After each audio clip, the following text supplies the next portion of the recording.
पत्नी के आगे मजबूर होकर भीषण को भीनावती की बात माननी ही पड़ती है। हीरा और मोती को अपने साले जगदीश को सौंपना पड़ता है। मोती, ये कौन है और हमें बांध के कहाँ ले जाने की तैयारी कर रहा है? लगता है कि हमारा नया मालिक है, लेकिन मालिक ने ऐसा क्यों किया? हमें क्यों बेच रहे हैं? क्या हमसे कोई गलती हो गई? हीरा, हम ये घर नहीं छोड़ना चाहते जहाँ हमारा बचपन बीता है। इतनी अच्छी अच्छी यादें हैं इस घर में हमारी। मेरा दिल बहुत दुखी हो रहा है। ये कहानी भीषण के 2 जुड़वा बैलों की है, जिनके नाम हीरा और मोती हैं। ये बैल अभी छोटे छोटे बछड़े हैं। थोड़े समय पहले इन बछड़ों की मां मर गई थी। तभी से भीषण इन दोनों बछड़ों को लाड प्यार से पाल रहा है। भीषण की पत्नी भीनावती ने हीरा और मोती को कभी पसंद नहीं किया। वहीं भीषण को दोनों के साथ अद्भुत प्रेम और स्नेह है।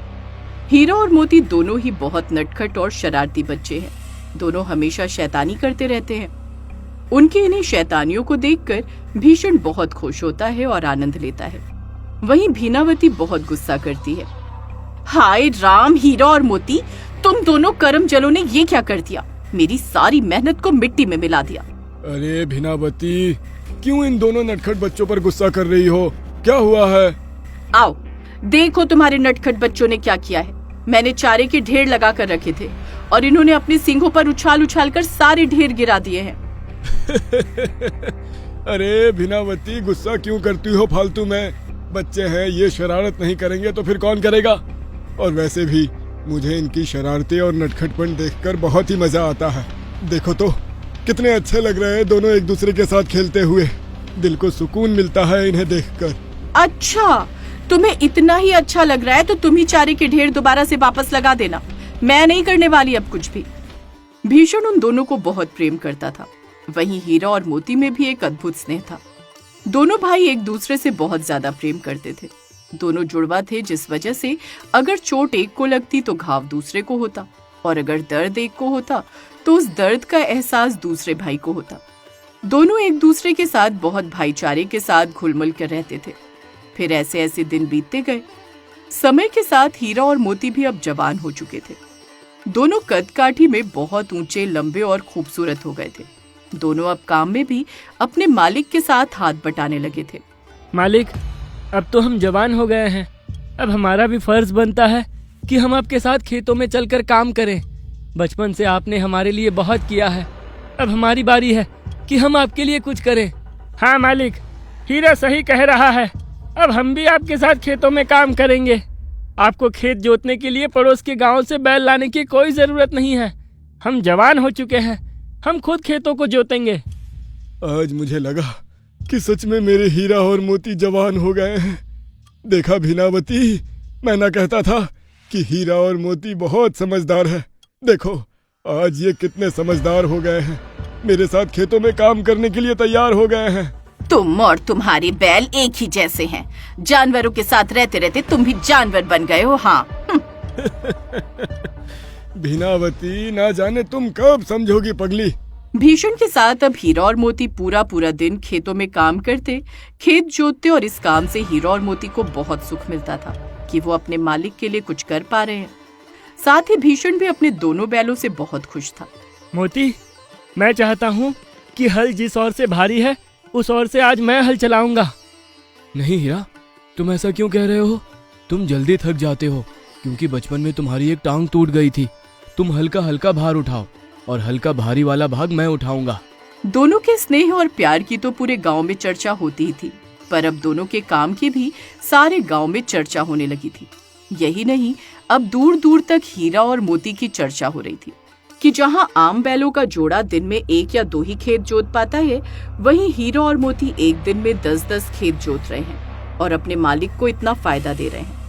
ये सब देखकर भीनावती भी लालच में आ गई थी, लेकिन उसका ये लालच अपने घर के प्रति नहीं बल्कि अपने मायके में अपने भाई के प्रति था। सुनिए जी, आज मैं जीवन में पहली बार आपसे कुछ मांगने जा रही हूँ। देखती हूँ आप मुझे दे पाते हो या नहीं। अच्छा, मांग के तो देखो। अरे सब कुछ तुम्हारा ही तो है। भीनावती भीषण से कहती है कि हीरा और मोती की जरूरत यहाँ से ज्यादा उसके मायके में उसके भाई को है, क्योंकि उसके भाई के इतने सारे खेत हैं और उसके भाई के पास कोई भी बैलों का जोड़ा नहीं है। जिस वजह से हर साल उसके खेत बंजर रह जाते हैं और उसके भाई के परिवार का भरण पोषण बड़ी ही मुश्किल से होता है। भीनावती चाहती थी कि भीषण अब हीरा और मोती को उसके भाई को दे दे, लेकिन ये बात सुनकर भीषण के दिल को जैसे किसी ने तीर लगाकर जख्मी कर दिया।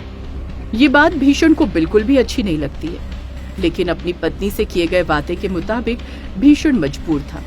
हाँ, अब तो तुम इनकार करोगे ही ना, क्योंकि तुम्हें अपनी पत्नी से ज्यादा इन 2 बैलों से जो प्रेम है। ठीक है, मैं भी कह देती हूँ, अगर आज तुमने मेरी बात नहीं मानी तो मैं ये घर छोड़कर चली जाऊंगी। हाँ। भीनावती, मुझे तो यही समझ नहीं आया आज तक कि तुम्हें हीरा और मोती के साथ क्या दिक्कत है। पत्नी के आगे मजबूर होकर भीषण को भीनावती की बात माननी ही पड़ती है। हीरा और मोती को अपने साले जगदीश को सौंपना पड़ता है। मोती, ये कौन है और हमें बांध के कहाँ ले जाने की तैयारी कर रहा है? लगता है कि हमारा नया मालिक है, लेकिन मालिक ने ऐसा क्यों किया? हमें क्यों बेच रहे हैं? क्या हमसे कोई गलती हो गई? हीरा, हम ये घर नहीं छोड़ना चाहते जहाँ हमारा बचपन बीता है। इतनी अच्छी अच्छी यादें हैं इस घर में हमारी। मेरा दिल बहुत दुखी हो रहा है। मैं इस घर को नहीं छोड़ना चाहता हूँ, लेकिन आखिर ऐसी क्या बात हुई जो मालिक हमें किसी और को बेच रहे हैं? मैं अपने हीरा और मोती को जाता हुआ नहीं देख सकता भीनावती। तुम ही हीरा और मोती को विदा करो। भीनावती बड़ी ही खुशी के साथ हीरा और मोती को वहाँ से अपने भाई के साथ भेज देती है और सोचती है कि बड़ी मुश्किल से दोनों बैलों से इतने लंबे समय के बाद छुटकारा मिला। शुक्र है भगवान का, इन दोनों बैलों से छुटकारा मिला। ये तो एक तीर से 2 निशाने हो गए। मेरे भाई के खेतों का काम भी हो गया और मुझे भी इन करमचलों से छुटकारा मिल गया। बड़े ही अड़ियल किस्म के बैल हैं। घर जाने में इतनी देर हो रही है और ये दोनों जैसे किसी राजा महाराजा का रथ बड़े ही आराम से लेकर चल रहे हैं। भीषण का साला उन्हें जल्दी चलने के लिए लाठी से खूब मारता है। जब लाठी एक पर पड़ रही थी तो दूसरे को अपने आप चोट लग रही थी और घाव हो रहे थे। दोनों चलने में अड़ गए, क्योंकि आज से पहले उन्होंने कभी भी किसी से मार नहीं खाई थी। जिंदगी में पहली बार उन्हें किसी ने इतना मारा था। जैसे तैसे दोनों को लेकर भीषण का साला घर पहुंचता है और एक छोटी सी गौशाला में बांधकर सूखी और थोड़ी सी घास दे देता है। मर गया। जिंदगी में पहली बार किसी ने इतनी मार खाई है। मोती, दिखाओ तो तुम्हारे घाव कैसे हैं? नहीं हीरा, मैं ठीक हूँ। मुझे तो तुम्हारे घाव ज्यादा लग रहे हैं भाई। दोनों भाइयों को उस छोटी सी गौशाला में घुटन हो रही थी और दोनों घास भी नहीं खा रहे थे।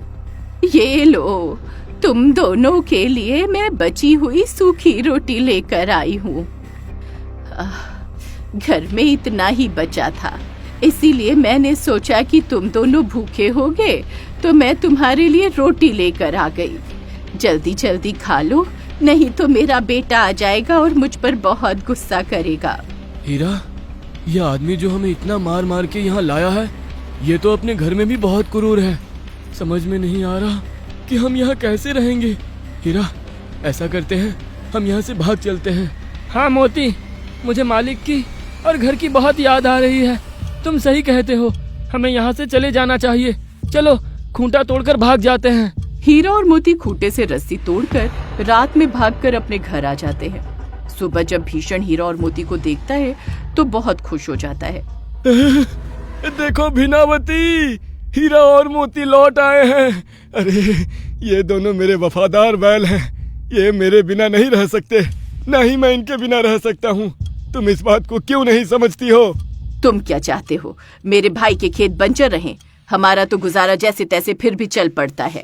हम खाने वाले सिर्फ 2 जने हैं। मेरे भाई को देखो, कितना बड़ा परिवार है। वो सारे भूखे मर रहे हैं। जमीन पूरी बंजर पड़ी हुई है। मैं कह देती हूँ, इन बैलों को वापस मेरे भाई के साथ भेजो। मैं अभी अपने भाई को बुला रही हूँ। पत्नी के आगे मजबूर भीषण हीरा और मोती को फिर से जगदीश के साथ भेज देता है। लेकिन इस बार हीरा और मोती ने सोच लिया था कि वो अब भागेंगे तो अपने मालिक के पास वापस लौट कर नहीं आएंगे, क्योंकि अगर वो लौट कर आए तो दोबारा फिर से उनके मालिक उन्हें इस क्रूर इंसान के साथ भेज देंगे। इसलिए दोनों ने सोच लिया था कि वो भागकर कहीं दूर चले जाएंगे। हीरा, मुझे तो बहुत गुस्सा आ रहा है। मुझे इस क्रूर इंसान के साथ जाने का बिल्कुल भी मन नहीं है। मेरा मन कर रहा है इसे अपने सींगों से उठाकर पटक के नीचे जमीन पर गिराकर मार डालूं। नहीं मोती, हम ऐसा नहीं कर सकते। ये है तो हमारे मालिक का साला, और इसे मारकर हम इंसानों जैसा गलत नहीं कर सकते। हमें इससे छुटकारा पाने के लिए कोई दूसरा रास्ता देखना पड़ेगा। जगदीश हीरा और मोती को जैसे तैसे लेकर घर पहुंचा। इस बार उन्हें एक मजबूत मोटी रस्सी के साथ बांध देता है, जिससे कि हीरा और मोती भाग न सके। भाई देख तो, कितनी मजबूत रस्सी से बांधा है हमें। अब हम यहाँ से कैसे भागेंगे? इतनी मजबूत रस्सी को हम नहीं तोड़ पाएंगे। हाँ हीरा, तू सही कह रहा है। अब तो भगवान ही हमारी मदद कर सकते हैं। तभी रात में छुपते छुपाते जगदीश की माँ हीरा और मोती के पास रोटी लेकर आती है और उन्हें पुचकारती हुई कहती है, खा लो मेरे बच्चों, जल्दी से रोटी खा लो। मैं जानती हूँ मेरा बेटा तुम पर बहुत अत्याचार कर रहा है।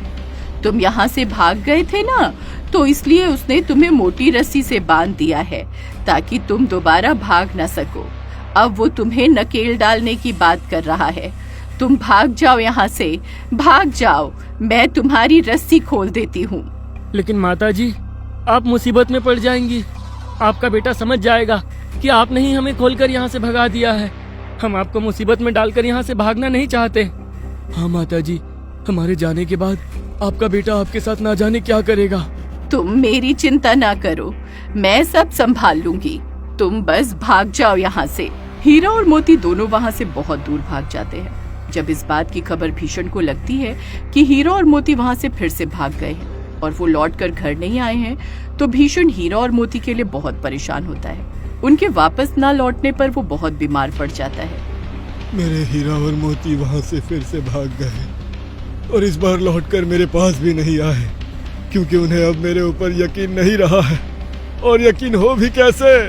मैंने उनका यकीन जो तोड़ दिया, ना जाने उनके साथ क्या क्या हुआ होगा जो बार बार भाग रहे हैं। ना जाने कहाँ होंगे मेरे हीरा और मोती भूखे प्यासे। पति को हीरा और मोती के लिए उदास और बीमार देखकर भीनावती अब समझ गई थी कि उसने हीरा, मोती और अपने पति को अलग करके बहुत गलत किया है। वो अपने किए पर बहुत शर्मिंदा होती है। मुझे माफ कर दीजिए, मुझसे बहुत बड़ी गलती हो गई। मैं आप तीनों के प्रेम को कभी समझ ही नहीं पाई। ये जानवर होकर इतने समझदार थे और मैं इंसान होकर इतनी बददिमाग। मेरे भाई ने ना जाने उनके साथ क्या क्या किया होगा जो वो वहां से फिर से भाग गए। मैं चाहती हूँ कि आप हीरा और मोती को ढूंढ कर ले आए। भीषण और उसकी पत्नी भीनावती ने हीरा और मोती को बहुत तलाशने की कोशिश की, लेकिन वो दोनों कहीं भी नहीं मिले। तभी गांव के एक आदमी से भीषण को खबर मिलती है कि दूसरे गांव में 2 बैलों को खेतों में फसल की चोरी करते हुए पकड़ा गया है। भीषण और भीनावती बिना कुछ सोचे समझे उस खेत के मालिक के पास पहुंच जाते हैं, क्योंकि उन्हें पता था कि वो हीरा और मोती ही होंगे जो भूखे प्यासे इधर उधर भटक रहे होंगे और भूख के मारे किसी के खेत में घुसकर खेत की फसल खा रहे होंगे। पहले जो मेरे खेत की फसल तुम्हारे बैलों ने खराब की है, उसकी भरपाई करो, फिर अपने इन 2 बैलों को वापस ले जाओ। भीषण खेत के मालिक की फसल की पूरी भरपाई करता है और फिर अपने हीरा और मोती से मिलता है और उन्हें मिलकर बहुत खुश हो जाता है। लेकिन हीरा और मोती अब अपने मालिक से पहले जैसे नहीं मिल रहे थे। वो अपने मालिक से मिलने में भी कतरा रहे थे। मेरे हीरा और मोती, क्या हो गया? तुम ऐसे अनजानों जैसा बर्ताव क्यों कर रहे हो मेरे साथ? अरे मैं तुम्हारा वही मालिक हूँ, भीषण, जिसने तुम्हें बचपन से पाला है। नहीं मालिक, हम आपके साथ नहीं जाएंगे। आप हमें फिर से घर ले जाकर उसी आदमी को सौंप दोगे जो हमें भूखा रखता है, इतनी छोटी सी गौशाला में बांधता है और ऊपर से मारता है। हमारा यकीन आपने तोड़ दिया है। हाँ मालिक, अब हमें आपके पास आते हुए भी डर लग रहा है। नहीं मेरे बच्चों, मुझसे डरो मत। जो गलती मैंने की है तुम्हें किसी और को सौंप कर, वो दोबारा अब कभी नहीं होगी। तुम दोनों मेरे पास ही रहोगे, मेरे घर में पहले की तरह। मैं तुम्हें अब कहीं जाने नहीं दूंगा। हाँ हीरा और मोती, मैं बहुत शर्मिंदा हूँ।